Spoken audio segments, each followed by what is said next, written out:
Hi friends, ఈరోజు నేను rice వాటర్ని యూస్ చేసుకుని మన హెయిర్ గ్రోత్ థిక్నెస్ని ఏ విధంగా పెంచుకోవాలో ఈ వీడియోలో మీకు చూపించబోతున్నాను. ముందుగా ఒక గిన్నె తీసుకుని 3 టేబుల్ స్పూన్ రైస్ వేసుకోవాలి. రైస్ వాటర్లో చాలా amino acids, vitamins, minerals, nutrients ఉంటాయి. అవి మన కుదుళ్ళకు అందజేసినట్లయితే జుట్టు కుదుళ్ళు చాలా బాగా స్ట్రాంగ్గా అవుతాయి. లాంగ్ హెయిర్ అనేది వస్తుందండి.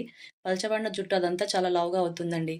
ఈ విధంగా వాష్ చేసుకోవడం వల్ల డస్ట్ అనేది పోతుందండి. మళ్ళీ వాటర్ పోసుకొని మూత పెట్టుకుని ఒక 24 అవర్స్ నానబెట్టుకోవాలండి. ఒకవేళ టైం లేకపోతే 2, 3 అవర్స్ నానబెట్టుకోవచ్చు. ఫ్రీ టైం లేకపోతే ఫ్రిడ్జ్‌లో ఉంచుకొని కూడా యూజ్ చేసుకోవచ్చండి. ఫ్రెష్ వాటర్ అయితే చాలా మంచిది. ఈ విధంగా ఒకసారి కలుపుకొని ఒక గిన్నెలోకి వడబోసుకోవాలండి.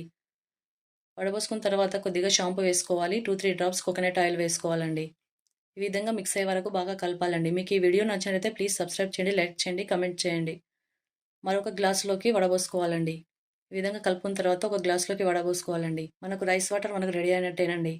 కాటన్‌తో ఈ విధంగా హెయిర్ అంతా అప్లై చేసుకోవాలండి. ఈ విధంగా weekly 2 times rice water use చేశారంటే హెయిర్ గ్రోత్ బావుంటుంది.